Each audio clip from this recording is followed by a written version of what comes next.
Monggo.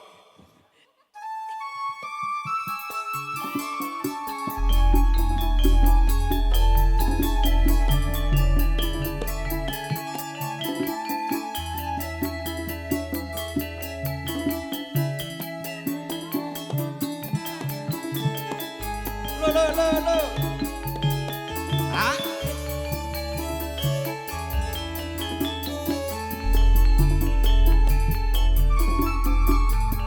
Biyen aku ra wis kandha jroning bebrayan kabak ing panggoda bebasan wanci panglo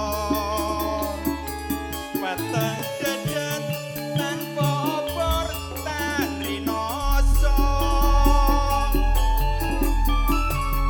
apa pancene wis beda debi nopo saiki neng opo ora neko-neko sliramu salin slogo halo biyen tresno saiki dak sia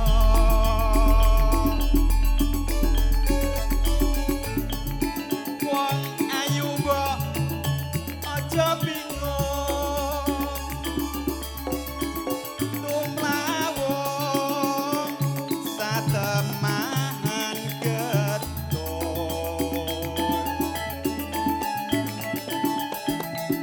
kaya wong kelangan betung delek wakasane urung ae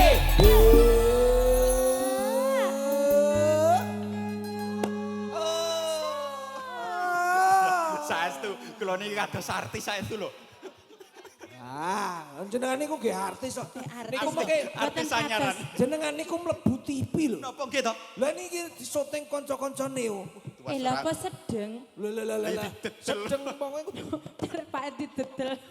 mlebu TV makane iku syuting. Niki jenengan dugi Banjarmasin mriko lho nggih. nggih Napa mboten nggih to? napa-napa satreming niku to Wah. tak suwun marang sliramu mbok aja lali janji setiaku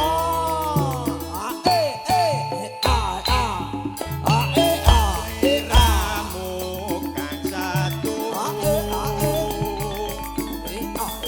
tetep tulus grenggan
to keyboard rek.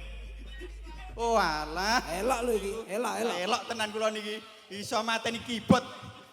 Wis sangke ampuh ya. Jan. Ampuh saestu kula. Nek mboten pake mboten lho Mas. Ning ya apik bolo. Keyboard ora muni ya apik no ya cik muni. Ku apik to kok. Ku apik, Kula niku pancen asal apik. musik yang masuk mawon kok. Apik. Kuda lumping nggih cocok kula niki. Wes. Iki umpama sesuk nyambut gawe tanpa keyboard tenan piye iki? Oh Ya, keyboard cocok tilap niku nih. napa? Lho.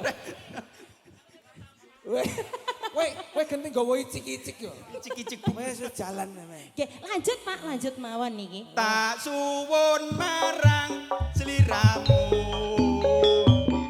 Mbok aja lali janji prasetyamu.